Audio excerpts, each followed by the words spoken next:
keep talking. Oh, I can hear you way better now. Oh, there we go. Now I yeah, get you're George. much clearer now. So it was in the settings. Oh, where'd he go? Well, welcome back, George. What model you hitting, George? I'm on my new Omni. What do you got there? I've got a Vong here. Really like the Vong. I really like the Vong as well. It's my favorite of the full lineup update. Is it? Yeah, easily. Why is that? I think it's the biggest leap in features. You know, like all of the iterations.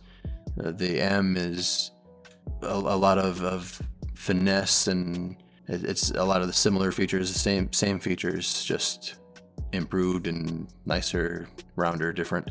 You know, it's a yearly iteration. The Omni has awesome features and sweet improvements, but the Vong has the biggest leaps in features. Like, it introduces kind of new things and brings together two products into one. I like that. I think I like the Omni the best. I was most excited for the Omni. Yeah, but most people didn't think the new Vong was coming. Yeah, that's probably it. Right? That was a surprise. Yeah, it surprised me. What's your fave, George? You got 3 brand new vapes. I know you love them all, but which one do you think is your fave? Yeah, who's your favorite kid, Jerry? Oh, that's Tyler, right, guys? He's the one in the house right now. Right. You know, it's such a fun question, because I feel like for the first time since this whole journey began, we've been able to manufacture the products that we really wanted to make. It seemed like so many other steps along the way, we had to compromise here, we had to compromise there, we had to settle for what we were able to make at that point in time. And I'm not saying that's still not the case to a degree, but the reality is we were able to finally add in some of the features and the functionality that we've been wanting to put into these devices since the very beginning. We now know how to run our machines on a much more in-depth and, I would say, proficient level. We've learned a bit over the past few years. So anyway, I guess to answer your question, I think the Vong is finally the piece that I've always wanted it to be, you know, compatible not just with a 14 millimeter, but a 10 millimeter piece on top of that. It's got crowns on either end, so it should be very, very durable. Has an adjustable airflow, kind of like the Omni. It's got the wood feel, a little bit larger in the fingers, and very, very tactile. There's some new words, some new semantics and vernacular being tossed around with this release. Can we talk about some of these new words, like crowns? Like you called them crowns. The crowns are the metal ends? Yes, these pieces. Yeah, when we're looking at the Vong here, we call these crowns, right? Kind of a, you know, maybe a nod to the old Thai woodies that had the crowns on them, you know, just the metal caps that would go over the piece of wood. In fact, here's one of the unfinished parts before it goes into the finished part or the finished device, right? Yeah. So if I hold it like this, you can see how the wood is actually quite a bit longer inside than what it looks like on the outside. Yeah, I got a couple millimeters there on each end. Yes. So that's why we call these crowns, because for any of you that have ever had any dental work done, the crown kind of goes over the tooth, right? Well, in this situation, the metal crown goes over the wood on both ends to kind of capture it and to make sure that it's kind of held in place and gives it a little bit of additional strength to help it resist the things that wood tends to like to do, and that's crack. Mm-hmm. Okay. That's where the crown comes from. Okay, but then the Omni and the M also have crowns. They have the septa and the nona. Okay, so that's where we got maybe a little bit of a mix up in some terms. And, you know, I guess I'll have to take responsibility for calling this a crown, if that's what I was doing in the past. It's really just the aperture for the extraction chamber. I guess the best way to describe it is normalize and standardize all of our jargon, right? So we got a notched opening here on our extraction chamber for the new Omni tip with its trisected 9-pin profile. Okay. Trisected 9-pin profile. I love that. Well, yeah, it's because we got 9 fins, and each one of them actually has 3 segments, right? So if you look at it, there's more or less a triad kind of placed in there, and each one of them is offset a little bit from one another. So you're going to see it go 1, 2, 3, 1, 2, 3, 1, 2, 3 as you go across the tip itself. It gives it kind of a real interesting appearance as you slowly rotate it in the light. And it's especially nice if you slowly rotate it in the light slightly out of focus. Out of focus is the best way, huh? All right, I gotta remember that. I gotta remember that when I'm trying to do. So more terms, right? But you've got a lot of terms now with this particular lineup. I saw you've got 4 or 5 named parts per piece. It seems like, right? Oh yeah, and I tell you, I'm actually really, really happy that we're right here, right now. We've successfully made it, at least to this stage, where we've redesigned all 3 of our main products and have got them into production, have made product, are in the process of building inventory, shipping orders to our retailers, and we'll hopefully start filling orders for our pre-orders as soon as we possibly can. And that required quite an endeavor to design, iterate, refine, test, and then manufacture and do all the other associated things with manufacturing and get it all ready to go. Been working a lot, George. We all have. I guess it's kind of a consequence of the, we'll just say today's environment, right? We're needed to find something useful to do. And it seemed like redesigning our products would be a good use of time. I think it's safe to say that the design of these 3 products is years and years in the making. Like, as you mentioned, you had to have your manufacturing prowess catch up to be able to actually do what you want to be able to make. But yeah, with all of this vape ban shit happening, it had to mingle with your timing. Was there any involvement? Was there any relation? You know, it's such a funny thing, because when I first heard about this, it's like, oh, that solidifies it. That's exactly why I've been looking to get away from the term vaporizer for years. And it's funny because even relatively early in 2020, I know I've had discussions, maybe it was even with you guys out in Vegas a year ago, about thermal extraction instead of vaping and vaporizer. Yep. Because, and I hope it doesn't sound arrogant, but I just saw the problems coming, right? Because there was such a close association between nicotine vapes and dry herb models, right? Yeah. So it seemed like what this industry really needed was a good, solid, definitive differentiation between the products that we're engaged with, that we love, and that the other members in our industry, you know, manufacture, produce, sell, distribute, and market, whatever it might be, review. Let's make sure that someone that comes across any of us doesn't mistake the products that we're talking about for something that they're not. Then the government stepped in and is kind of doing our job for us. Classic. Yeah, I remember you did see that coming a while ago. I think it was a good, like you said, about a year ago you were talking about that. It predates the vape scare, you know, when the vape carts were killing everybody. Mm-hmm. I mean, it predates that. Vape things were being deleted from YouTube and Instagram as far back as 2016, 2017. Just silly things, right? Anyway, blame it on my optimism, right? I'm trying to find the positive things. I think a big part of that falls in what we were doing back in 2016, right? We were first developing enough capability and capacity to be able to start offering some of our products to wholesale accounts. And it's like, okay, I don't trust our government. We should do our best to grow our market outside the US as a priority, and do that as fast as possible. So in case our government goes and does something dumb, which governments are known to do, at least we'll have an option that we'll be able to continue selling our product out of this country. So we won't be forced to close our doors. I felt like, you know, we're just getting started. I don't want to have some new regulation come across the board and cause problems for us.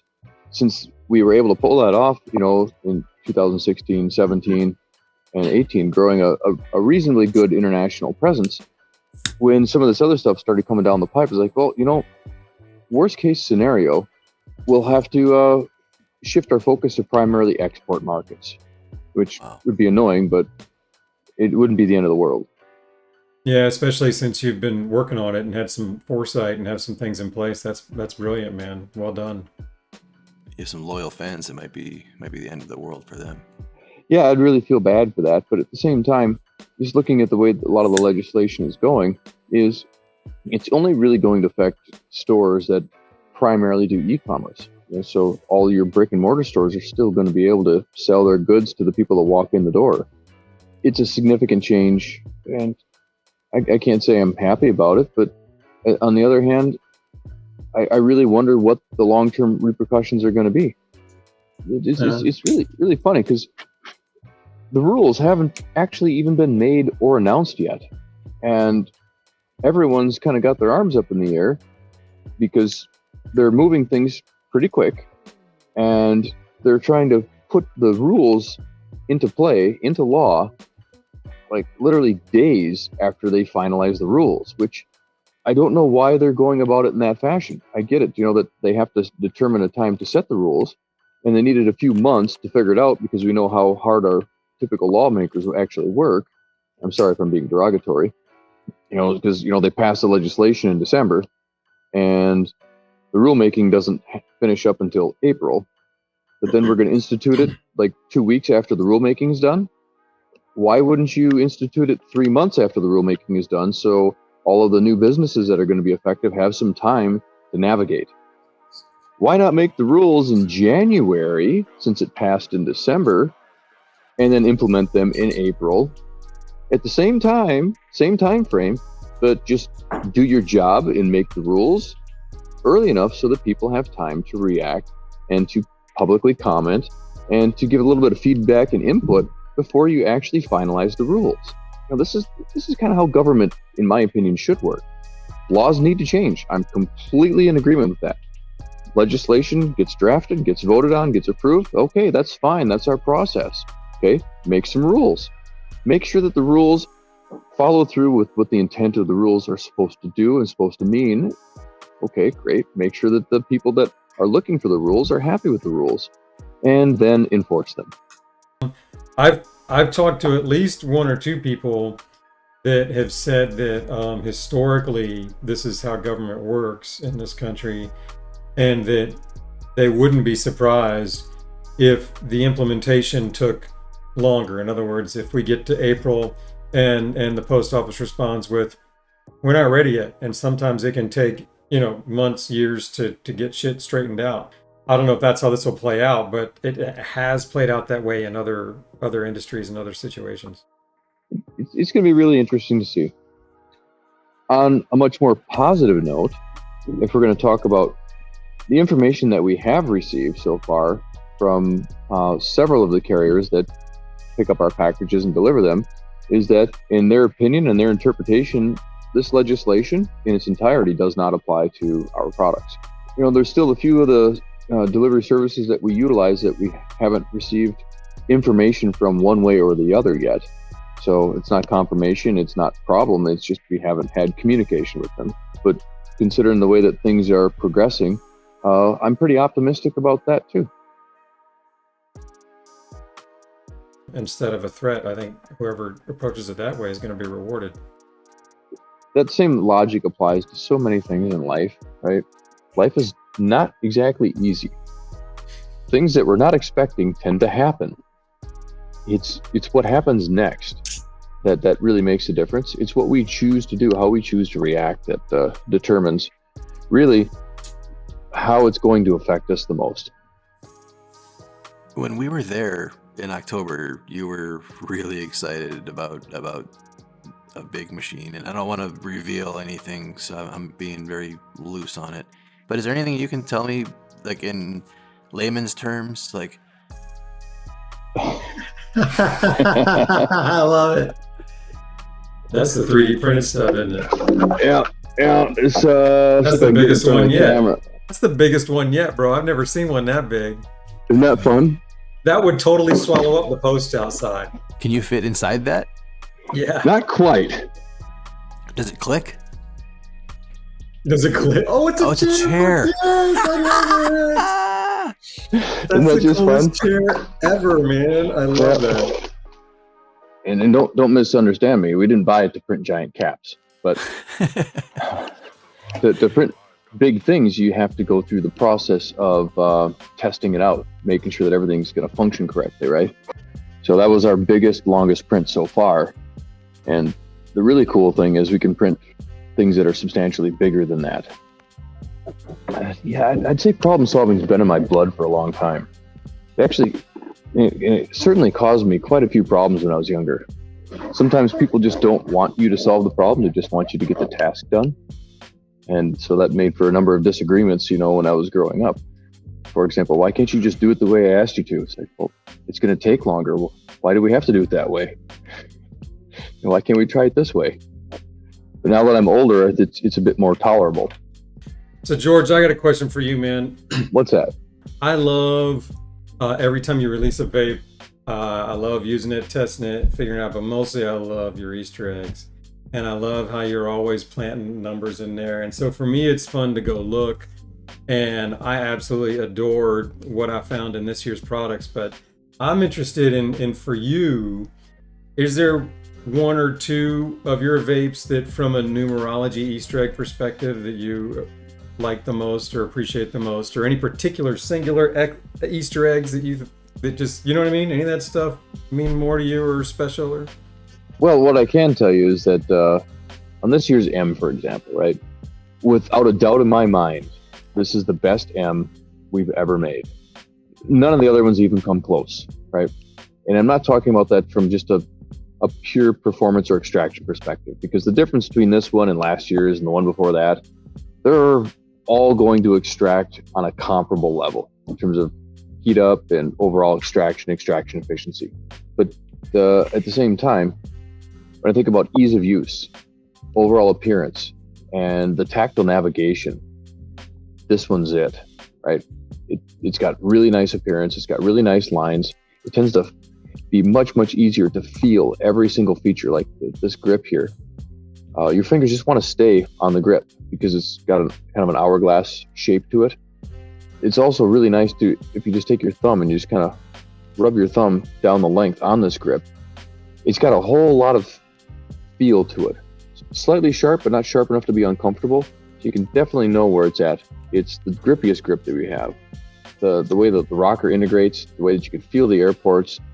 And another fun thing is if you're using, whether it's an XL kit or someone's aftermarket mouthpiece and condenser, so I can take this thing apart and I can put the tip in on the mouthpiece end and put it all back together, and it still looks like it belongs. It doesn't look backwards. It's to use a term that I'm trying to remember specifically who brought it up last night during tea time. It's ambidextrous. Nice. I really like it. And so talking about numerology, etc., the number to keep in mind when visually dissecting the M is 7. There's 7 in quite a few locations in this device. Every time I get a vape from you, I look for 3s, 5s, 7s, 9s, 12s, anything that stands out. Sometimes it's 3, 6, 9, but I'm always looking for that shit. I look for the way you always try to get the light to kind of roll up and down if you get it just right, and I love looking for those things. So yeah, man, when I started looking for this, I was like, oh, 7, 7, 7, 7, and it just kept going. I'm like, this thing is awesome, man. I love it. I love that all your tips are different for each one too. The tips for this, you know what I mean? That's awesome. Yeah, that was another fun thing. The titanium tips have just been the same for everything up until now. And when we were prototyping tips for the Omni, one of the contenders had a profile like what you see on the Vong now. Like, oh, I really like that one too.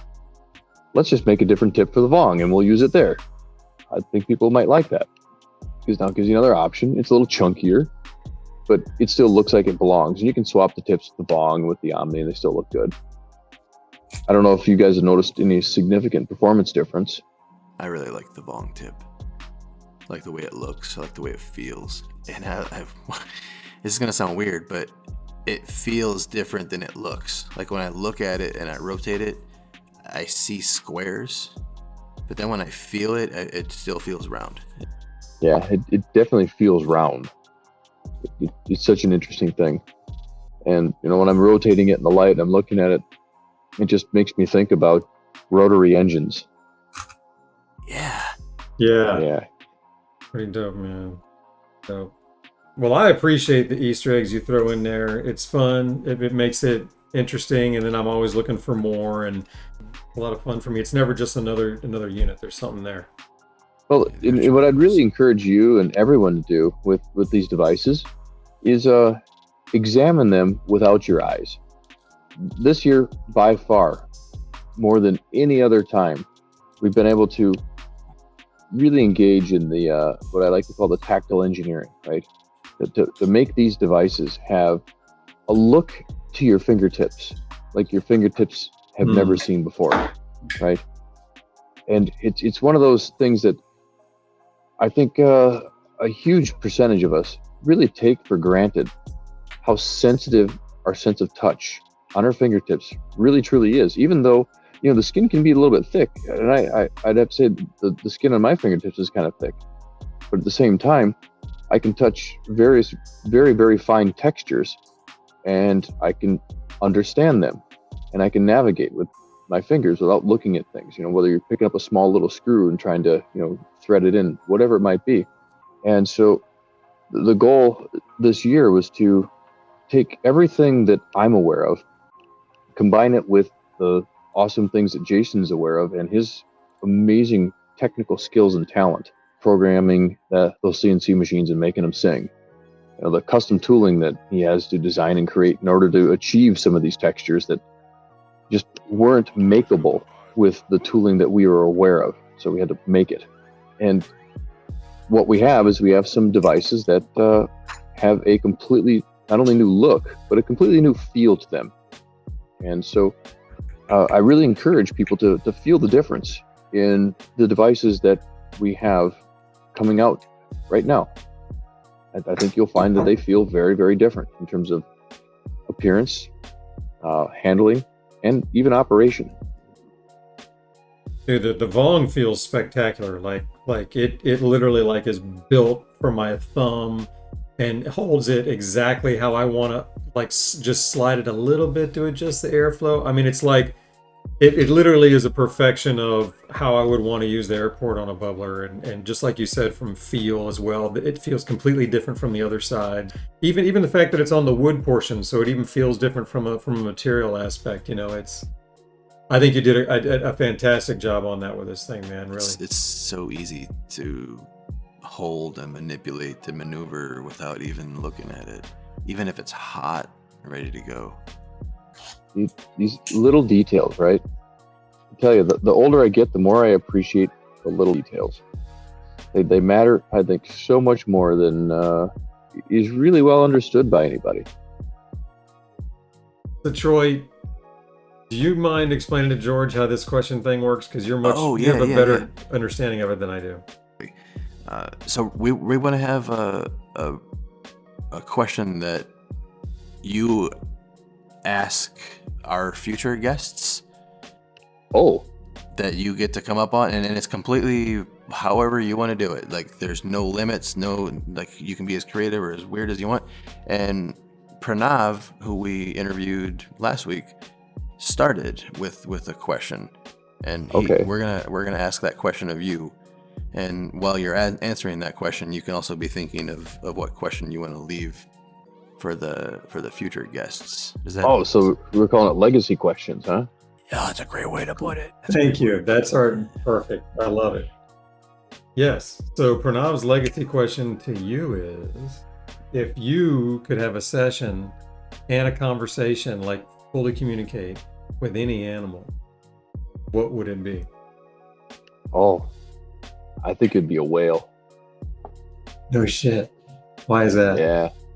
Well, just thinking about like giant blue whale and just kind of bumping about the ocean, 50 or 60 years eating krill and swimming, I don't know, tens if not hundreds of thousands of nautical miles. What's it like? What would a whale's favorite strain be? Strain? Is it going to be more like a runce? Something that's a little bit more suggestive of seafood? I don't know. And do whales have an endocannabinoid system? That's a good question. I think my first pick would have been dolphin. I'm not sure, but that's what I came up with. For a lot of the same reasons you do, except you're going to have a much longer lifespan. You'll be able to tell the old stories, have some history, run into some old dudes that know some stuff, learn a bunch of songs. I like that a lot. That's really cool, man. Wasn't Pranav's answer also a dolphin? I thought his was a sloth. A sloth. Sloth. Yes, it was a sloth. Oh, man. Wouldn't it You suck? said octopus. Octopus, yeah. So, George, what's your question if you've thought of it? So I need to think of a legacy question, huh? Okay, here it is. Describe a point in time, preferably the future, when you're going to be the happiest. I would like to hear a description from a person thinking about the point in time that they're going to be the happiest. What are the circumstances? How did it happen? How did you arrive at that point? Now, you'll notice Pranav had an answer for his own question. We all get to answer your question, too. That's a great-ass question. I'd have to say right before climax. That's like the moment that you just want to have last forever, man. Like, they got all kinds of exercises to help you prolong that shit. So, Yeah. That's not how I was interpreting the question. Well, if I'm going to pick one moment in time, it's going to be a moment in time that's definitely in anticipation, because I'm a believer of anticipation is just as exciting as the moment itself and can be dragged on much longer. If not even better. Exactly. It can last so much longer. In fact, sometimes the climax is anticlimactic. Having something that you can look forward to that mentally climaxes you for a long time is a great goal in life.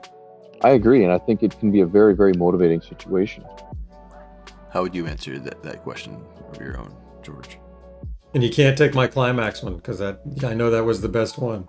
It's such an interesting perspective, because I know a few years ago I would have responded with something along the lines of describing where I'm at right now, or actually even where I was at a year ago, 2 years ago, where it was becoming very clear and very evident that this might actually work. This crazy idea that we could actually make a product and actually design it here in the U.S., manufacture it, create a whole manufacturing infrastructure around making it here in the U.S., and sell it all over the world, and people actually want to buy it. And it happened. And so it's inspired me to think even more audaciously and think, okay, what is it that makes me happy? And I think the more profoundly positive an impact that I can have on just people in general, it just seems to amplify my overall outlook on life. And so the moment where I think I'm going to find the most joy in life is when I've had the most significant and substantial positive impact on just people in general. Nice. So what's your happy spot, Troy? And when's it going to happen? Is it going to happen this year? Is it something that you're going to have to work towards for another 5 years? I'm going to have to work towards it still. I predict my happiest times will be when my life and businesses are established in a way where I have the support systems to do the work that I'm not so much like fun work. I built my business initially on the fun work. Like I bet I can make a business where I don't have to do all the shit that isn't fun work. Like I just like the fun work, and I did. But then YouTube deleted me, and then I had to start doing not so fun work, and then all those things happened. So that was when I was happiest, when I could just make the fun work.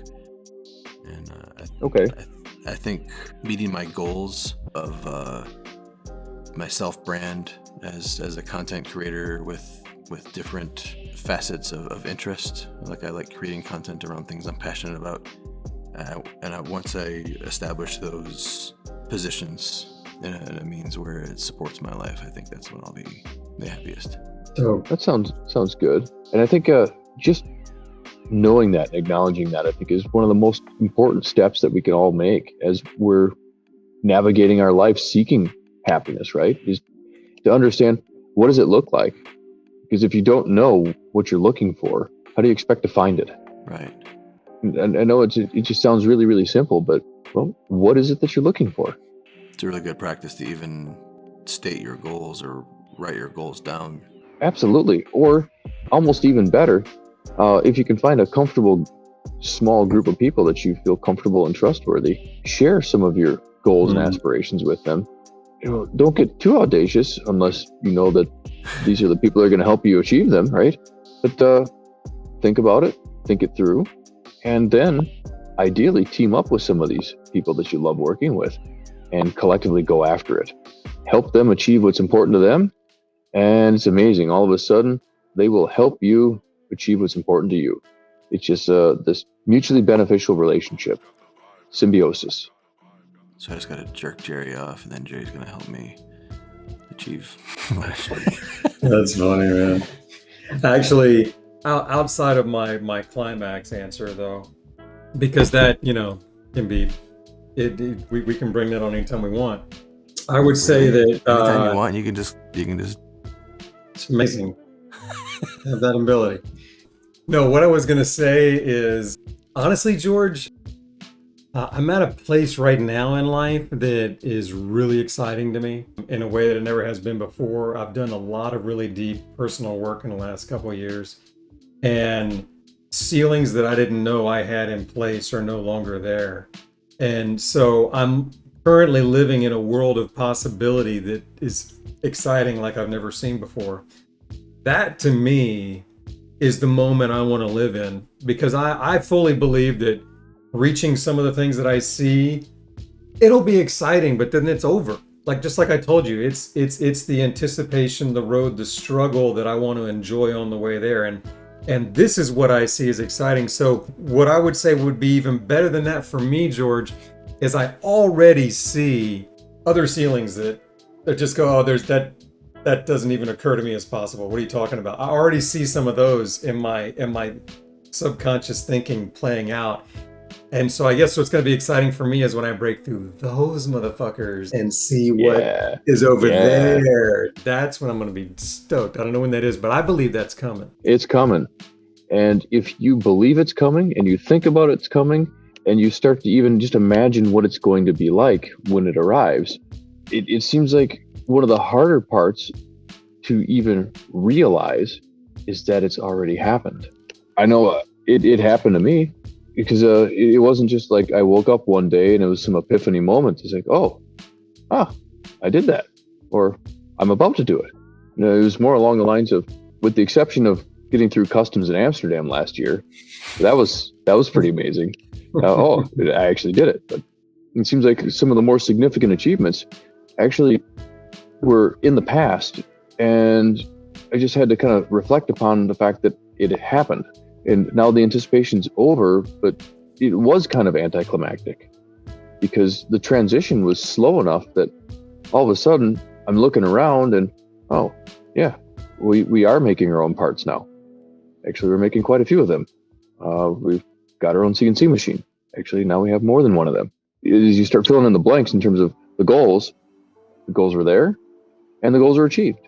And then the goals are in the past and they've been replaced with even more. And it just seems like an ongoing cycle, and also a very, very positive thing, because it seems like no matter what is achieved, at least in my world, I have the comfort in knowing that there's still way more things out there to achieve than I could ever possibly achieve, without any doubt in my mind. No matter how fast I work, no matter how big this grows, no matter how efficient we become, there will always be more things to achieve. And maybe it's going to be my downfall. I could almost consider myself an addict. I'm addicted to achievement.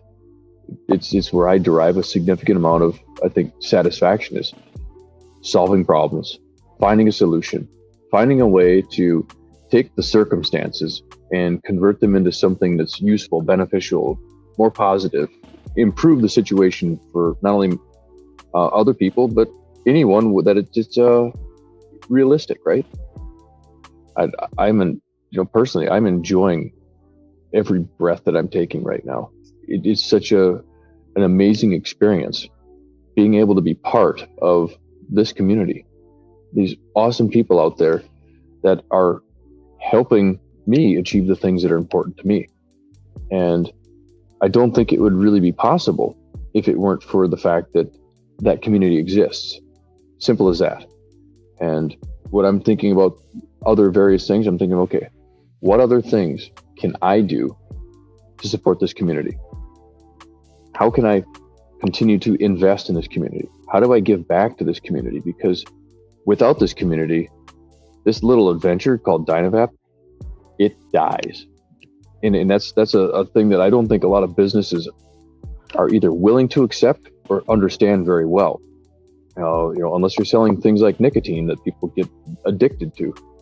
If you're selling a product that people just generally don't need, if they aren't passionate about your product, if they don't care about what you stand for, and if you're not supporting that community, they don't care about you. They'll just move on to the next thing as soon as it shows up. True. I love it when you talk about community. You really have a true heartfelt appreciation that I watch spur you on to do some really cool shit. And I love your responses to those feelings. I appreciate the things we've watched you do, things like the Karma Vape and the C Vape and the 7 fin giveaway, and you just do cool fucking shit, man. And because of what you just said there, your appreciation for the community, and you inspire me when it comes to community stuff. You really do. I appreciate all you do. You lead the way in so many ways. Well, that's cool. I'm glad you think that. I've just been looking at it from the perspective that, as this community continues to grow and it empowers our company to continue to grow, well, it just means we can do bigger and better and more awesome things for this community. And if we do really awesome things for the community that they appreciate, the net result is they now have a reason to help us continue to grow. If all we care about is them buying our crap, well, that only lasts so long. And that's not interesting to me. I want to do my best to create not only things that I find interesting, but tools that I think can help other people experience really awesome experiences. Tools that help people live the life that they want to live. Just thinking about the frustration of using a shitty tool. Mm-hmm. Oh, I've used my share of shitty tools, right? Or worse yet, I don't even have the tool, even a shitty version of it. So now I need to take 1 or 2 or 3 other tools and make a tool that's generally a shitty tool, right?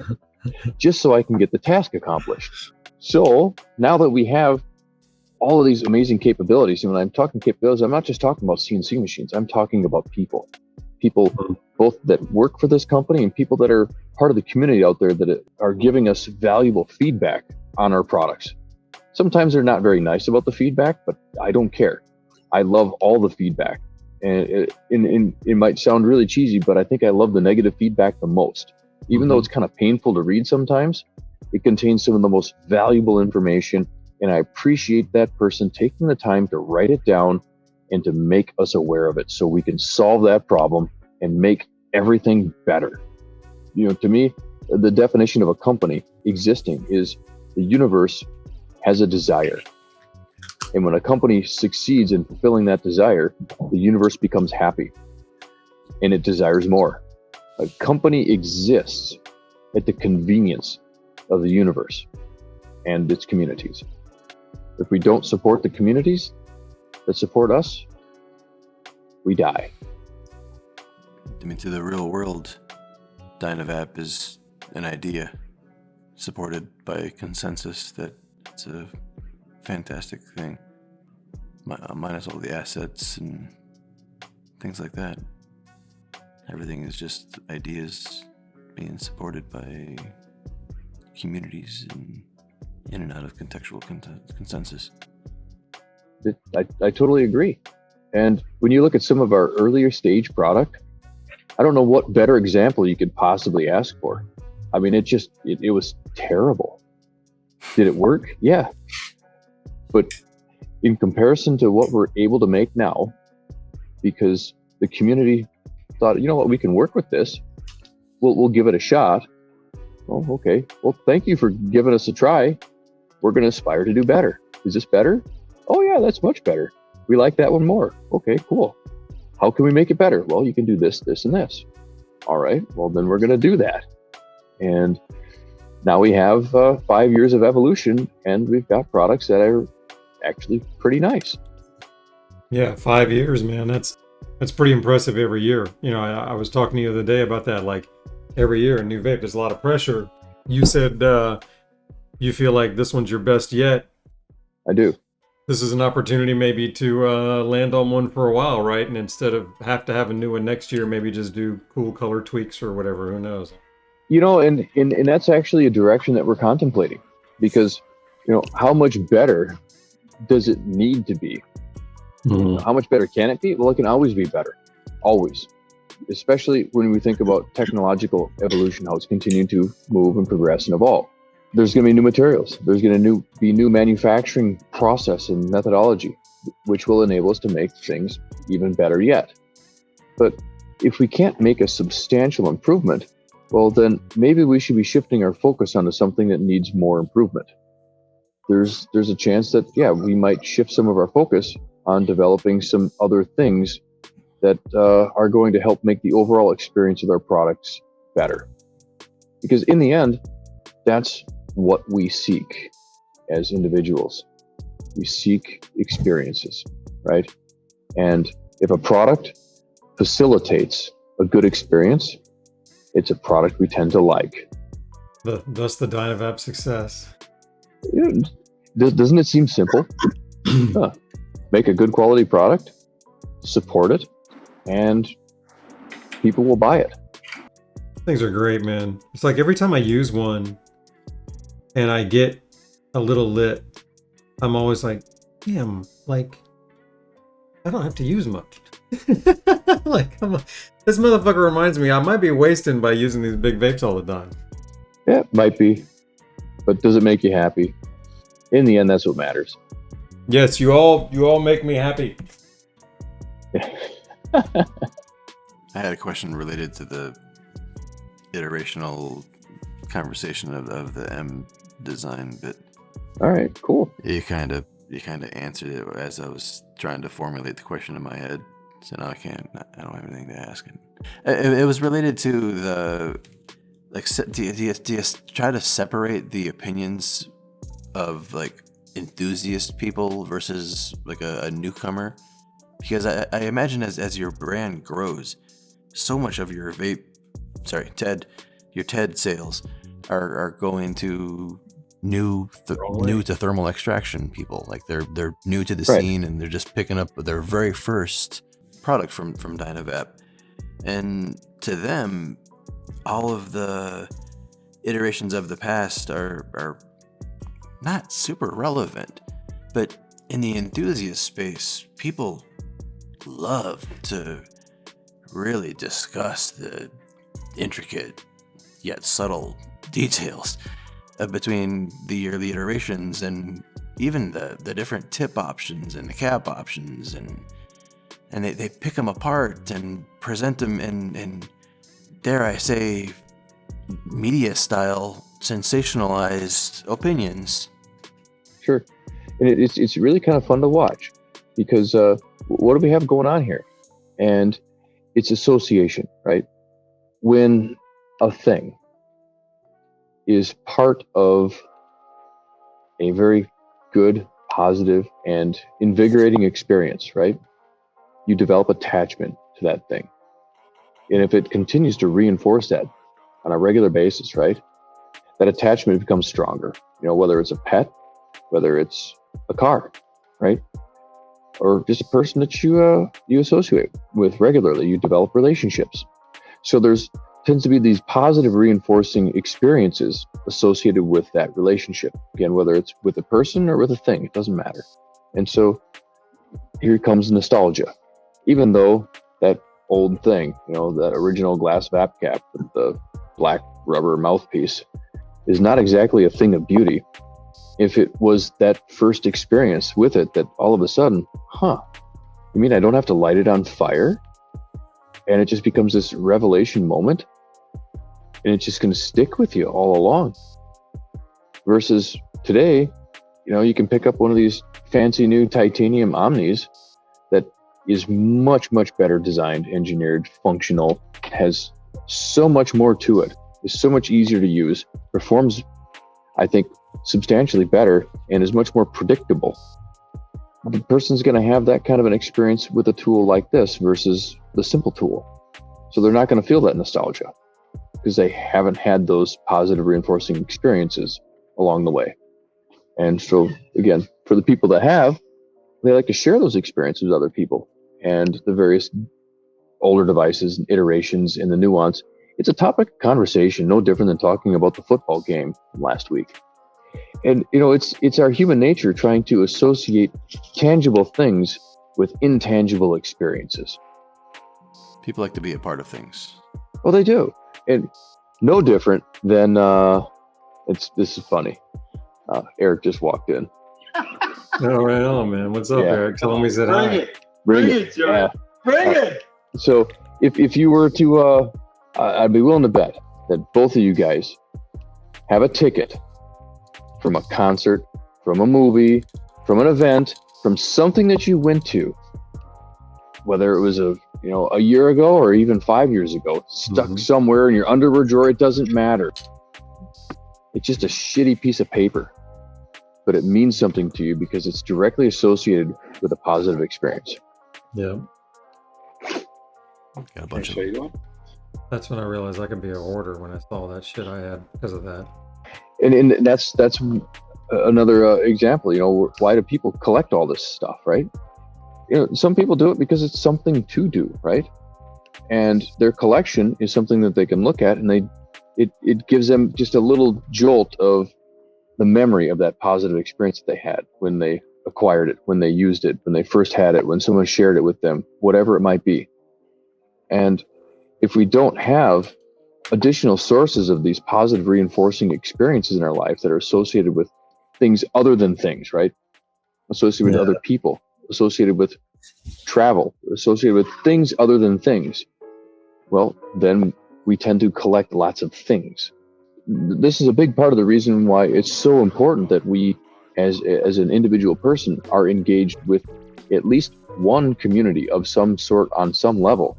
That community provides us with that support structure so that we can be more in balance. But balance is not sustainable. Balance requires an ongoing input of some sort of energy. Yeah, and it's super easy to take, it's a really large, heavy thing that's just nicely balanced. When it just starts to shift just a little bit, you can take your finger and you can push it right back. It takes almost no effort. Even if it weighs thousands of pounds, if it's just slightly out of balance, it takes almost no effort to tip it right back. And to hold it there, you can hold a really heavy object balanced with 2 fingers. I don't know if you've ever tried it. It's really kind of interesting. But you let it get a few degrees out of balance, and it'll crush you. And this is what happens to some people as they're navigating their life and they're not making the best choices. Things get out of balance, and you let it go too far and you get crushed. Now, the good news is, if you have a community around you, as things are getting out of balance, and you've done a good job creating and nurturing the community around you, now you've got, hopefully, a few additional hands that can help you contend with something that's further out of balance than you could handle by yourself. You support that community, and they can help you put things back in balance. Support systems are important. Yeah, man. Speaking of balance, someone's going to have to edit 2.5 hours. Sorry, guys. I didn't mean to do this to you. Oh, no. Do we need to talk about any more product or anything like that? Or are we just having kind of a session on psychology? No, we just wanted to talk like we always do and make sure we talked about the products so we could get some clips for the show and have stuff for the future. We've done everything we wanted and just enjoyed hanging out with you, man. So I got Eric here, and we're gonna get back to work. We got Dynajam coming up here in a couple days. We got to make sure we got that ready to go. is that like the last one as far as we get to watch along too? You're still welcome to come here if you want. Yeah, I know, man. I know. I sent you a note about that. We tried to work it out, but I wish. Yeah. But can we watch it online like the last one too? Oh yeah, we're gonna live stream it on Discord, or on is that Discord or is it Twitch? Yeah, thank you. Twitch, YouTube, Yeah. Facebook, Instagram. YouTube, as many channels as we possibly can. Yeah. And I'm hoping that it'll be successful enough that we can justify doing it again in about a month. There we go. In a month. Because, yeah, absolutely. We've kind of discussed this, and we really want to turn this into something that we can do regularly. I think it's another thing that we can do to contribute to the community by supporting some of these artists and performers that are really struggling right now. And at the same time, I think that they're, whether they realize it or not, part of the community that is really beneficial for Dynavap to support. They're already in the space that we tend to be in. Let's help them, and hopefully in exchange for us helping them, they're going to help us become more familiar and more aware to other people out there. And that means we can then help more artists and performers, and the wheel keeps on turning. I love that play because, and you're in Madison, and Madison is an amazing music scene. And not only is it an amazing music scene, but it's an amazing music scene that's been supported by like street teams and word of mouth, and exactly the type of energy that you're putting into this. Well, it is. And, because we can't easily advertise as a company because of our product, because of regulations, and because of the fact that a lot of the big media companies don't like the products that we manufacture, which is really too bad, because I think our products are lifestyle products, and they help people live a life that's much more in line with what they're seeking. Thermally extract the active compounds that you want to consume anyway. Don't light them on fire. Live a happier life. Simple as that. And if we can support people pursuing their dreams as an artist, as a performer, that sounds awesome. Let's do that. I got to tell you guys, I'm so optimistic for this year. It's almost difficult to contain myself. I feel the same way too. Despite all the doom and gloom that's going on, I'm like, this all looks like opportunity to me, man. This looks like, more good. This is the moment, like when you flip the omelet, and when it comes over, it's like, oh, look at that fucking nice golden crust. Look at that beauty. Oh, Yeah. You see, and it's such a perfect analogy, Troy, because in my opinion, where we are at right now, the world is about to wake up. And I think certain joints are going to be a little bit achy and a little bit crabby, and they may not exactly enjoy that fact. But overall, I think as the world wakes up, there's going to be some people that are just ready to go and ready to do, and are looking for the positive experiences that they've been missing out on for the past year. It's going to be interesting, and I'm going to do everything that I possibly can and trying to coordinate with as many people as possible to make it as positive as we can. Always contributing to the positive, my man. Yeah. I like that. I don't do well with negative. I just don't. And it makes me happy to know that. I'm the same way, man. We were talking about reviewing vapes and stuff, and I typically only talk about shit that I like, because I figure I got only so much time to talk. I need to talk about shit I don't like and contribute to that kind of stuff. So it's not even worth talking about the negative stuff unless you can do something about it. Otherwise, all you're doing is you're just propagating negativity. Let's talk about the positive things, or a positive thing that we'd like to do. I'd like to be part of supporting more artists, because I kind of feel like an artist at heart. I get to totally make things, right? Thank you for being with us tonight, George. I had a really good time. Well, yeah, thanks for having me, guys. It was a lot of fun. Do it again. You just let me know when. I always anticipate asking you a few questions and then being inspired from those questions. But a lot of times you inspire me in such a way where I turn to more of a self-reflection rather than let's question George on deep things, So I appreciate that. It's not often that I get inspired in that way. That's awesome. It's your inner Troy finding what it's actually seeking. Yeah, totally. I appreciate it, man. Thanks so much. I really do. We're gonna have a blast with this, using it in the shows and all. So Yeah, and congratulations on the 2021 lineup overhaul. Fantastic job. Kudos to you and the whole team. I'm so thrilled with what the people here at this company have pulled off. It almost, it is hard to describe, because when it came to pass that, you know what, let's just try and launch all 3 products brand new, redo them all. It's like, is that even possible? And somehow we managed to solve enough problems and got it done. you asked the question, you found an answer. Good job.